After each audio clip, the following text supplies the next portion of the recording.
Okay, we're live. Okay, we're live.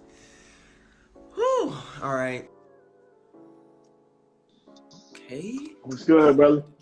Okay. What's What's up? up, Can man? you hear me? Can you hear me good?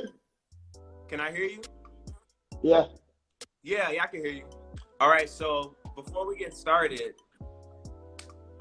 I just wanted to send out all love and positivity to everyone that's going through the same things that we're going through right now in this current pandemic that we're having right Yeah, for now. sure, for sure, for A sure. lot of What people up, out Mike? there I see you, man. losing their jobs. A lot of people losing their jobs. A lot of people don't know how they're gonna feed their family. So I definitely want to send that positivity and love out to them before we get Yeah, started. for sure, for sure. Yeah. What up to Yeah, everybody man. who in here How have that's you been, following man? me? You I been can't see some of y'all quarantining? names. Nah, I don't. No, I ain't been quarantining like talking about. I ain't gonna lie. I gotta get out the house every day. I don't be feeling like I be doing that if I don't get out the house. So I gotta be Yeah. productive and just like go somewhere. Even if I just go to Walmart, I gotta do something. Just sitting in the house all day don't get it for me. Yeah, I feel you, Yeah. man. Hold on, let Well, me lower all this shit right. down. Glad some people was able to get in here. It is yours Yeah. truly, Rick the Prince. Welcome to Beneath the Surface. We are here with Akeem. And man, we're here to talk about your music, man. What's We're here to good? talk about your journey, What's good? What's you know, good? all that, man. Where you from, Yeah. man? Jackson, Mississippi, man. The city. The city. I'm from Mississippi. Mississippi, bro. I Yeah, I knew do it. this every time I perform, man. I gotta let them know. Yeah. People don't know I'm from I Mississippi knew until it, I man. I'm like, start talking or something, or I have to tell them. But just judged off like my music and sometimes I guess how I dress them. Sometimes too, yeah. People never guess I'm from Mississippi unless I tell them. So right. yeah, I kind of figured, man. yeah. How you tell? The way you talk. Oh yeah, that's what I say. People don't know until I talk though. Yeah. Yeah, So you born and raised there?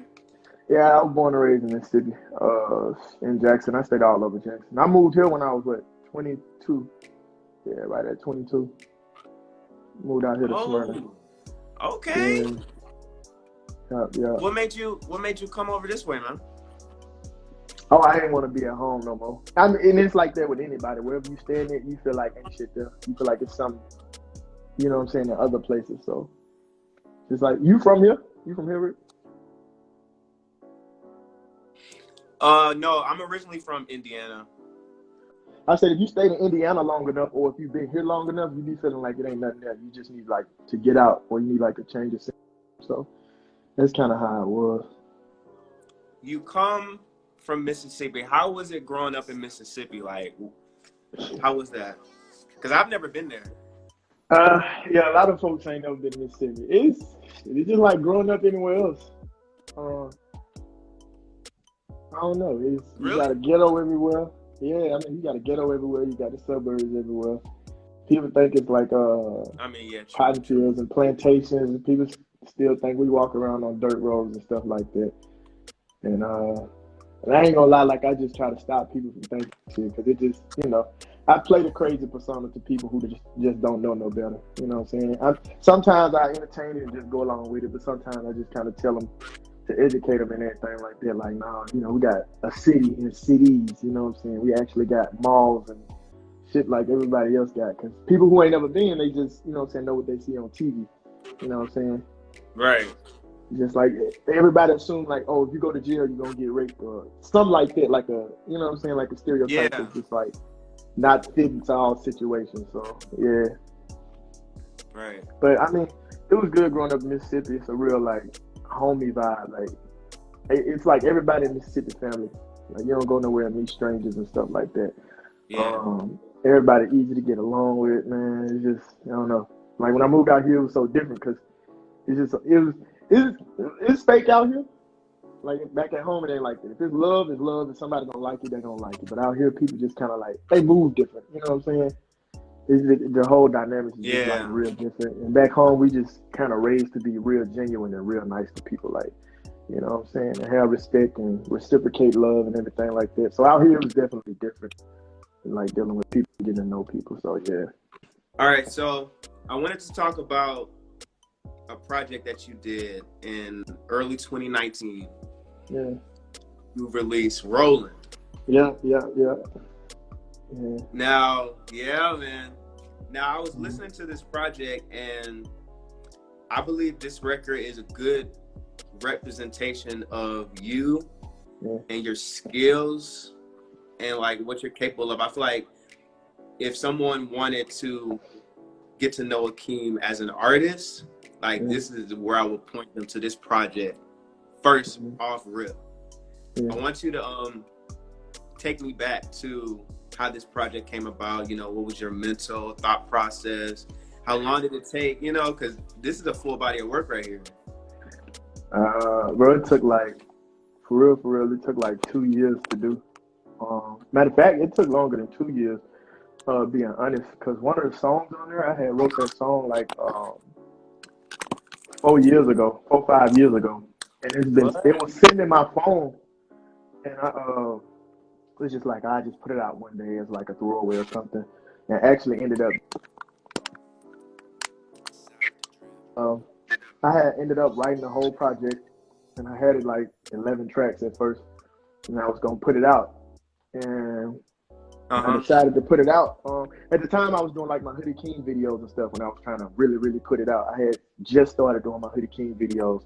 I was probably like a couple months into that, like 2 months maybe. And I was gonna put it out with the 11 tracks on it. Then I decided to take it back and was like, I'm gonna do that. I took 2 of the songs off and added like 3 or 4 more songs. And man, I don't know.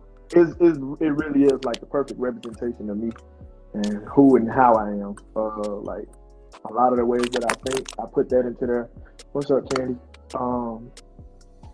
A lot of my ideas that I don't share with people sometimes, or you know what I'm saying, stuff that you want to say to people but you don't express all the time. It go like from my name when I'm like, shut your fucking mouth, don't be approaching. Sometimes I don't want, you know what I'm saying, or sometimes people just have, you know what I'm saying, you in the mix too much with certain stuff, or they just, you know what I'm saying what you do and don't do, comparing you to this person, that person, and you know, all of this. So I'm just like, damn, just, you know what I'm saying, just fucking be quiet sometimes, you know. Yeah. Not, and you don't want to be rude about it, but you just like in your head, you just like, damn, just shut the fuck up, you know. And yeah, man. And from that, I don't know, I think the first song that I wrote, I had like really like a 15, 16 song track list in the beginning, then narrowed that down to 11. And man, then came back out to like 14. So I scrapped like everything that I had originally written. Wow. Yeah. So it's songs that I took the verses off of and put them onto Rolling, you know what I'm saying? Because I remember the verses for was supposed to be on another song. The verses for My Name was actually another song. Okay. And Thank You Letter, that was different. The outro was supposed to be another song. And I think those are about the only songs that I ended up like switching verses over. But everything else I just kind of wrote from scratch and wrote within like a month span, 2 month span, and just kind of like went to the studio and laid all of it down. And when it came out, I was just like, all right, I can use this. Okay. Yeah. So when you're putting a project together, how do you know when it's done? Because I feel like a lot of artists are like perfectionists and they would want to keep tweaking stuff. How do you like say, okay, this is it, and then I'm gonna give it to the world and it is what it is? I try to have a vibe for everything. Cause see, everybody not gonna rock with like everything that I got. Well, everything that I'm seeing, everything that I'm putting out. So I try to have a vibe for like every mood that I'm in. And when I got that, when I feel like that's there, the only thing that I haven't had on a project is like a sad song. I don't like make sad music. And I think I need to get more into like tapping into like that emotion type music that gets people into that zone. But other than that, man, when I got an emotion for every mood that I'm feeling, that can take you like happy at first and then bring you down and mellow you out. What's up, Justin? What up, Marcus? And then bring you back up. What's up, Wop? My bad, I'm speaking to people that I know when I'm. Oh no, you good. Y'all keep on coming. Yeah. What's up, y'all? We see y'all. But yeah, when I feel like when I got a mood for everything, or for every, you know what I'm saying, or I got a song for every situation, that's gonna kind Yeah. of like take you into it and take you out of it. You know what I'm saying? I feel like, okay, then it's complete. I gotta have some. To me, it ain't gotta be banging to people, but I feel like it just gotta be hitting to me. Like if I feel like it's a hit, it's gonna be a hit. All right. You also you have another record on there called Humble or Hype. Humble overhype, yeah. So I think this record is very important because in hip hop, I feel like people get caught up in the hype so much specifically for hip hop because that's the most competitive genre that there is. So if you got 100K, or you got clout, people really let that drive them to what their perception is of you or like who you hang with, stuff like that. I want to get your take on hype and what that means. My brother, he played football, so that song was actually the song title was inspired by my brother. Okay. Real humble beast, man. And I love my brother to like no end. I said it on Be Alright. They was like, they better not fuck with Lil Dre. Bitch, I may lose it for real. That's my little brother on that song. Yeah. So and he was also in the skit at the beginning of the song. We was in the car arguing and stuff. So it was, That was your brother? No, that wasn't him yelling. He was in the background. You couldn't really hear him. You know what I'm saying? Okay. So yeah, he's in the background saying, "Man, y'all niggas tripping, man." Yeah. But, nah, that song was inspired by my brother because that was one of his mottos that he had in high school playing football. You know what I'm saying? He was like a star quarterback at the high school we went to.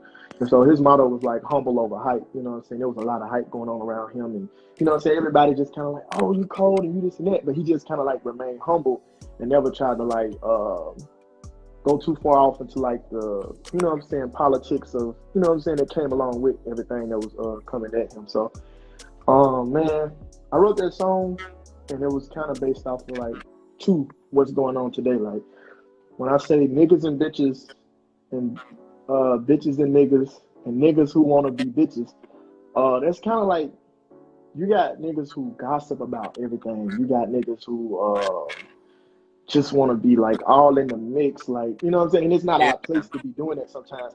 And not that it's, you know what I'm saying, not that I'm bashing nobody for it, because everybody got caught up in stuff that they weren't supposed to be in. You know, I found myself gossiping sometimes, you know.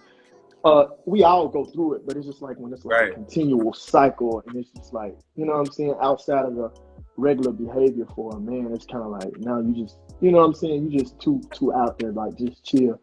And the same for like females. That's why I was like, bitches that want to be niggas. Like sometimes females want to have like, they want to assume the role of a man. Yeah. Or, you know what I'm saying, they want to just be too bossed up, or they just want to, you know what I'm saying, like not realizing sometimes that they need help, or that they want to be like, you know, you even got females out here fighting niggas and like, you know, I can do this, and, you know what I'm saying, I can do that, like, nah, just chill. And then it's also like, man, just a lot of other stuff that go into it, you know what I'm saying. I don't know, and that's why I was like, you better be humble, you bitch, I tell you. Because shit, I feel like a lot of times when you get pumped up, you just get outside of your element, you know what I'm saying? You just get too much into like fabrication and all of that fake stuff. That's why I say we don't fuck with all that faking Friday. You know what I'm saying? Like just be yourself and be humble, and people gonna accept you for that. People gonna love you for that. What up, Denzel? AB, Nero? Yeah, what's up, y'all? All right, so you got a record called Confidence. Now, in this record, you say, I ain't always been sure of myself. It took some time to receive esteem because nothing can please a king. Yeah. Keep my mind free of negative vibes and try to prosper. You talking greatest. Oh, let's do it. I'm Waka Flocka. Now, confidence is the most important thing in life, I feel. Like, you have to have confidence. Confidence keeps a lot of people from, you know, reaching their full potential because of fear and other people. What are people going to think? If this happens, like, as you progress in your journey of music and, you know, growing with your sound, how do you maintain that confidence? Trying new stuff, switching up flows, all that. I feel like people who don't always kind of like sat in the box always stayed in the box. Like, you're not gonna go nowhere. People who always walk the straight line or just kind of like followed the norms never, ever, ever got far. Then you hear people like who consider it like legends. Not to say stand aside the line that you can't get far, but you hear people that experimented with a lot of their music, like for real. Some of his stuff don't always sound as good, you know what I'm saying? Yeah. Or as what we're like,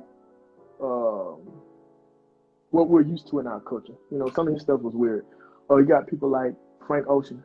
Some of his stuff don't sound usual sometimes, but these are some of the biggest artists in the world. You know what I'm saying? So I take that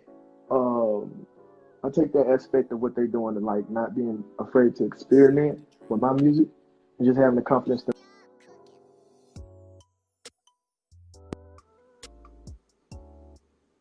I'm saying you may not agree with every word that's being said, but it's. I heard some people like some of the weirdest shit. In my mind, my thought process on that is just somebody's gonna like it, man. Yeah. You know, no matter how good it is, no matter how trash it is. I've seen people hype up some of the trashiest songs. And I'm just like, if he can make that and somebody does like it, I'm like, I know I can do some shit. Right. Even if I think it's trash, somebody gonna like it. So. Right. Yeah. One of my favorite records from you is the Thank You Letter. Yeah.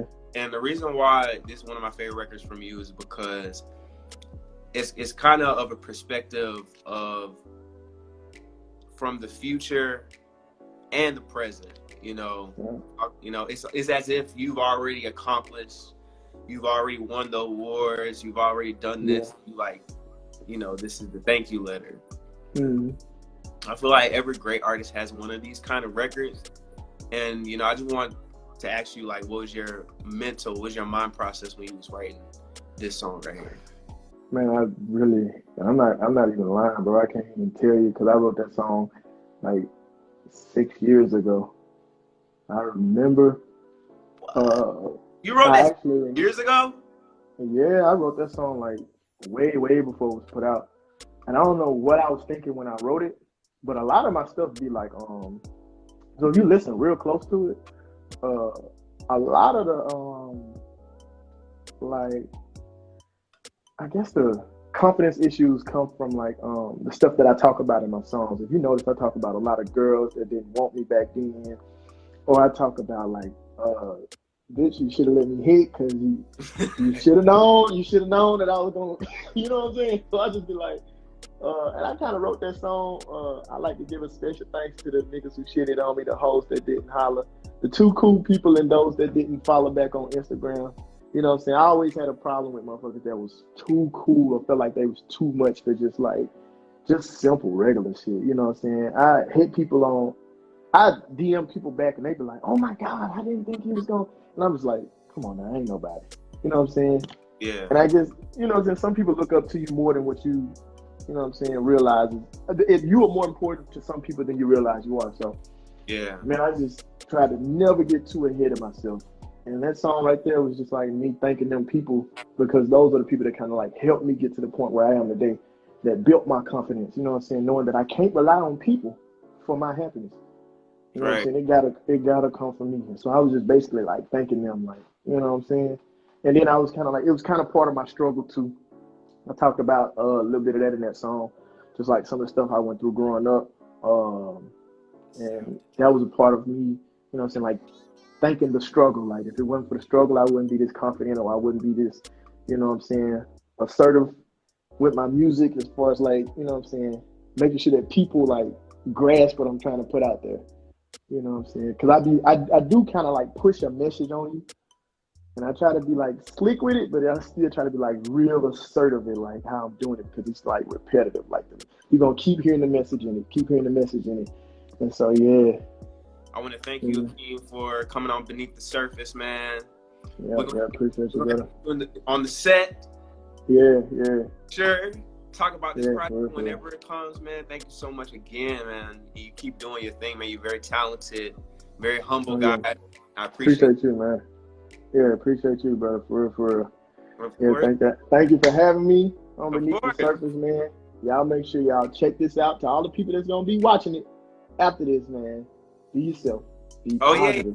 Yeah, it's gonna be on YouTube, man. Yeah, I tell people, I always try to be positive. That's my blood type. So I try to do that. You know what I'm saying? I try to do what's inside of me. You know what I'm talking about? And y'all make sure that y'all spread love to everybody else that you know, man. Do that. All right? Yeah, and man. Crack your mouth open and smile for once, you motherfucker. Yeah, I appreciate you though. Rick, man. All right, y'all make sure y'all go and y'all stream Akeem's music. Make sure y'all follow him, all that good stuff. Right. Truly, Rick the Prince. You just watched Beneath the Surface. Yes, sir. We out, man. Holler at y'all, man. All right, y'all be easy. Man.